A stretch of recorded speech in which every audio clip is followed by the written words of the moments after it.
Your thoughts on the game? I don't know where you want to pick it from because, listen, back-to-back defeats against Comoros in competitive fixtures. If anybody told me this was possible a few years ago, I would say they were lying. But to be fair, anyway, if you watch the game, they absolutely deserve to win. They deserve to win, but I'm gonna, like you said, let's make this short. Let's make this succinct. On Friday, in the second half of the game against Madagascar, and Madagascar and Comoros are neighbors anyway, a certain group of players came onto the pitch and they changed the game. Why didn't they start this game? Why didn't they start? I mean, if I'm the FA, that's the simple question I'm asking the coach. Why didn't they start the game? And on the balance of this performance, why does he deserve to continue being the coach of the Black Stars? Because to be honest with you, I don't see any forward progression given the way Chris Hughton wants to manage our national team. And we have to be honest and frank with ourselves. Fent, I was one of the advocates of allowing him to be our coach because of his experience as a Premier League coach and what have you.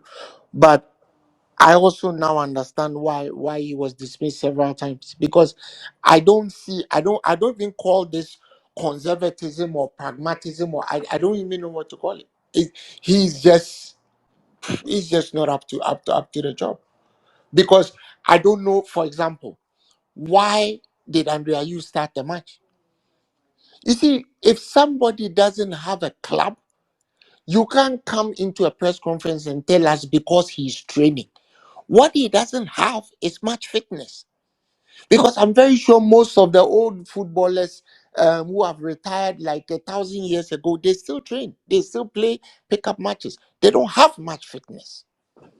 So, what business did he have sitting Myanmar on the bench and bringing Andre Ayew in?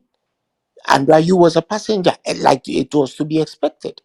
What business did he have keeping Jordan in for that long when he needed to be substituted? What business did he have not bringing Majid Ashimeru in from the start? What I mean, I even saw very alarmingly that even players like Osman Bukhari didn't make it to the bench. A proven Champions League goal scorer didn't make it to the bench. What was he thinking? So for me, I think the performance was terrible, and you are right. The Comoros that team deserved to win it. They came tactically, effected what they needed to effect, and they deserve to win. But this guy, no, no. If we Okay, very want to do well, very well, well. if we want to do well at the AFCON and qualify for the for the World Cup, no. Wow. Okay, Kojo, thank you. Let me bring in Sicho here. I'm settled in my car right now, so I can give my own take. I can give my own opinion on the game. I ran commentary in the match, and to be fair, listen, I felt Comoros were the much better team. They were better organized. I mean, it's just a little thing. So they didn't need to outpossess Ghana. But anybody that watched the game, you can just tell which team is the better team, is the better coached team. And that's my frustration with Chris Hughton, because look at what happened in the game against Madagascar. There were lots of expectations about how that could, and we asked this question at the last space. Sicho would back me up on this. That did we finally find a template for how the team should play, or how the team will play going forward, by judging by that second half performance? And many people agreed that perhaps, yeah, maybe he was finally finding a way to unlock this team.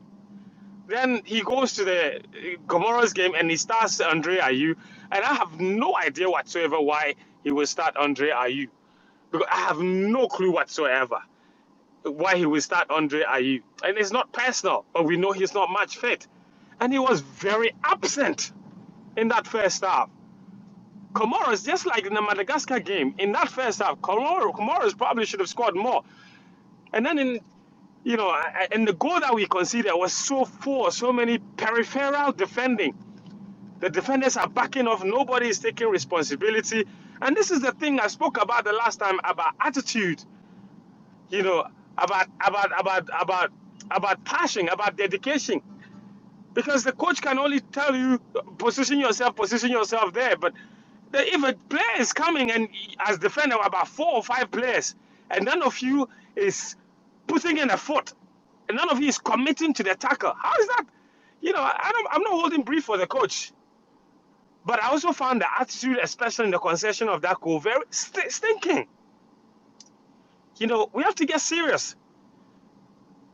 You know, and it's very interesting that we should say this because this is his first competitive defeat. But the manner in which it happened, I felt like it was avoidable. I really didn't think that. Because for me, like in the whole pre-match, my expectation was that we were going to draw this game. I honestly didn't think that we had it in us to beat Comoros. Because having watched them against the Central African Republic and in general, they're a very well organized team. But at least we had it in us to get a draw from there. We just went there and we considered a really poor goal. A really poor goal. And, it's very disappointing. It's frustrating. And a lot of it, I think we brought it upon ourselves. Once again, Chris Hughton makes team selection, and there are too many questions around the team selection. Once again, went with the same double pivot. Sitcho did a whole analysis about how the attackers were not helping the midfielders coming in and dropping deep to receive the ball. If Sitcho can see it watching from a screen here in Accra, certainly the video analysts and all the top coaches at the Black Stars team can see it. And yet again, we started the same 2 players, didn't have any control whatsoever. So it's really frustrating. I don't think the coaching is absolute top notch at the moment. I don't think that we're getting the best from this backroom stuff. But again, for me, I'll keep making this point. I don't think the players themselves are giving anything worthy of note, to be honest. And the goal is a good example. Too many onlookers. You're a professional player. And you see, the build up to that goal, I think about 4 or 5 times, Comoros had attempted shooting from the same area. And there was one block from Nicolas Opoko. There was another block from Kasim Nuhu. So it was obvious that every time they found themselves in that position, they were going to attempt the shot. Sicho. Yeah, friends. What's up? What's it? Listen, listen, man. All right. See. The reason why I'm laughing is that this game. Okay, so now this is the thing. It's practically impossible to separate this game from the work that Chris has done since he took over the Black Stars, right? And when you look at how underwhelming we've been in almost every game that Chris has been, in fact, that Chris has managed, it ties or it feeds into this one. But maybe I would have to see the game again to spot different things. But on the face value of what I saw, it's a game that I thought big individuals let Chris Hughton down big time. Big individual. Because the truth is, Ghana at the moment is not playing well. And we're never really going to turn up tonight and play our best football all of a sudden. So it was always going to be hanging on moments. It was always going to be hanging on moments. I thought the back line was decent today. I thought Odoi, Gideon, the 2 center backs, the goalkeeper were decent. Again, in midfield, there were a few times that I thought the space between the 2 central midfielders was too wide. So it was easy for Comoros to find a pass through.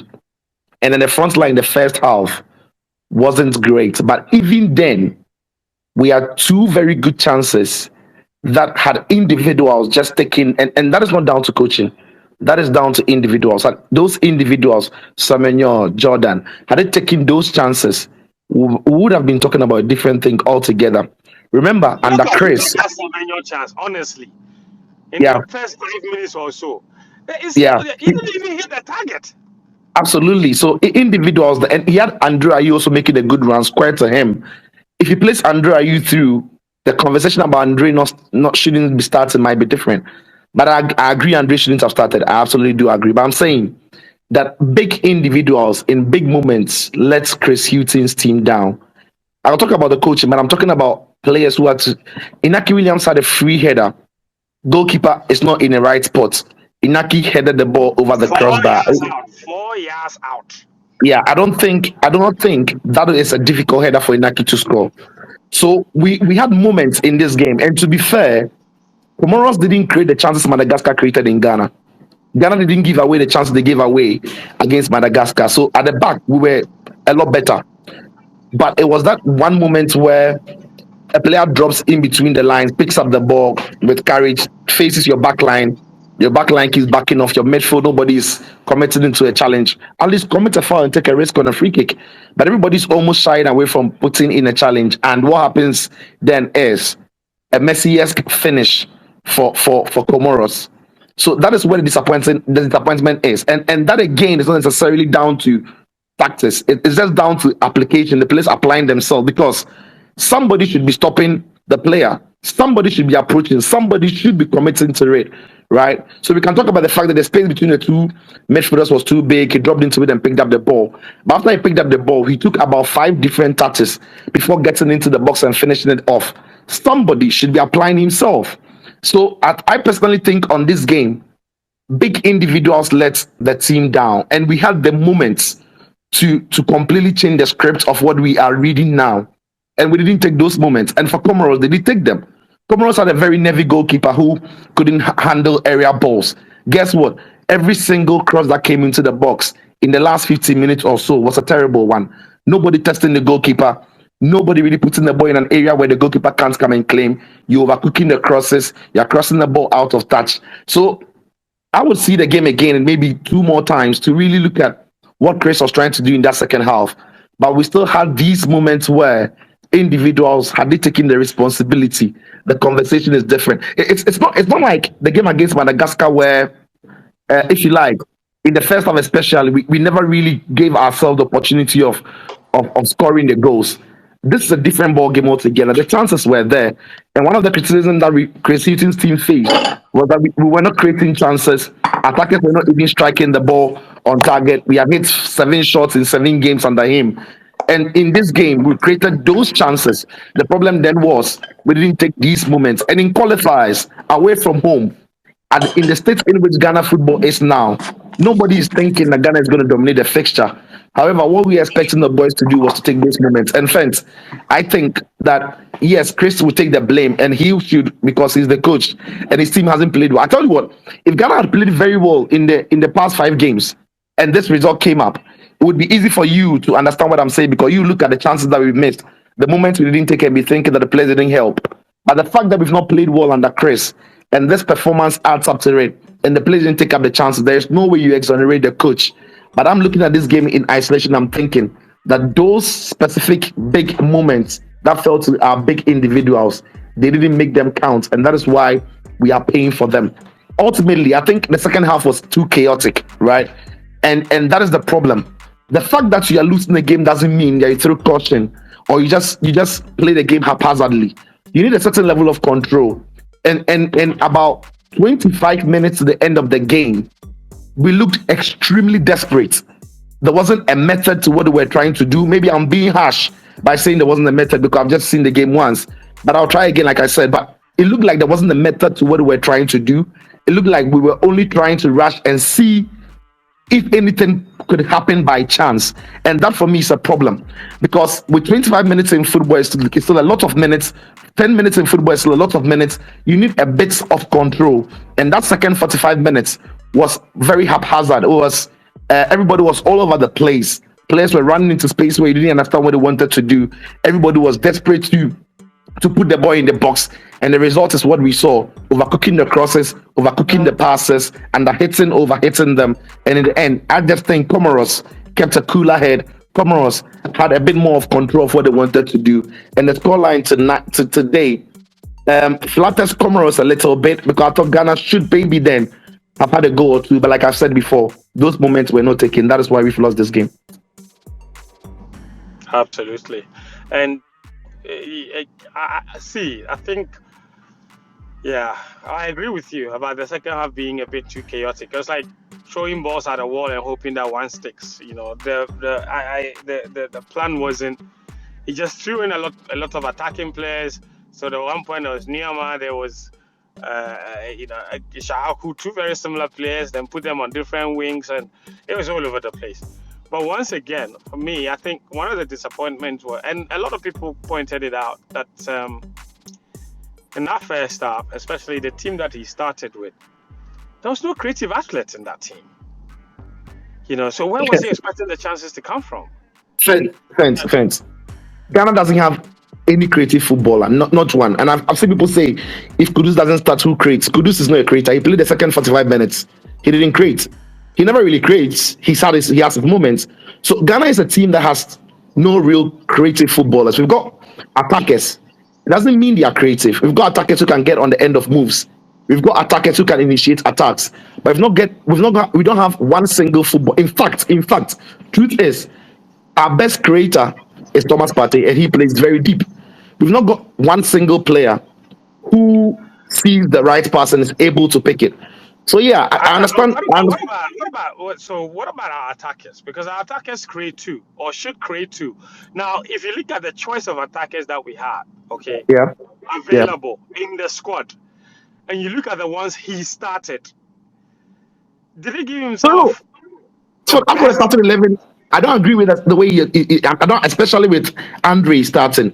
Listen, if you start Andre, you need to play the ball to Andre. Andre wouldn't be at this stage of his career. You don't want Andre to be mixed up in him being the one carrying the ball forward. He doesn't have the legs. He's not even played football this season. So if you're going to start Andre, then you're playing against a team that you are 100% sure you are going to enjoy over 70% of the possession, where people are going to be crossing the ball to him, feeding the ball to him in the area, in and around the box. Andre can still score. But when you're going away to Comoros against a team that has a lot of pace about them, and you start Andre in a position where he has to be extremely involved in the game, I'm not sure what the thinking is from the coaching perspective, but whatever the thinking was, it completely turned out to be a disaster, as we all knew it would be. So yeah, Andre shouldn't have started. But take Andre out of the equation, I'm not sure any player really comes into that position and still creates. So Ghana shouldn't be going into game looking for one individual to create chances. We don't have those. What we have to look for then is our attackers, right, to get into these attacking positions and make things happen. And Gideon Mensah can put in one decent ball, maybe two decent balls in the game. But when those opportunities come, we should score. Inaki Williams was noted for creating chances, but today he created two of those chances. Semenyo didn't take them, and that's what I'm talking about. We will not have one player who, in the face of 90 minutes, is creating 5, 6, 7 chances. We'll have individuals who can pop up with those moments and create one, the odd one chance here, the odd one chance here. But when these moments come, do we have lethal forwards to put them in the back of the net? Iñaki had a brilliant chance from 4 yards out, as he said, and he headed it over the bar. Iñaki has never been lethal. He can score the one goal, odd goals here and there. We also saw Antoine Semenyo's chance. He didn't hit the target, as he said. He didn't work the goalkeeper. He didn't have the presence of mind and the coolness to find Andre, who was square of him. We had players, attacking players in wide areas. They couldn't cross the ball, right? They couldn't cross. In fact, our best crosser of the ball was Jordan while he was on the pitch. But his output wasn't also magnificent. Jordan is not noted to be creative. He will create the one chance here and there, but he won't consistently create chances for you. Kudus will get on the end of a move, but he won't consistently create chances for you. So we don't have a creator in this side. What we expect of our attackers is, when those odd chances come, they need to take them. And tonight, Chris Hughton's team hasn't been great, but more than Chris Hughton is the individuals who didn't take these chances, and that's the reason why we lost against Comoros tonight.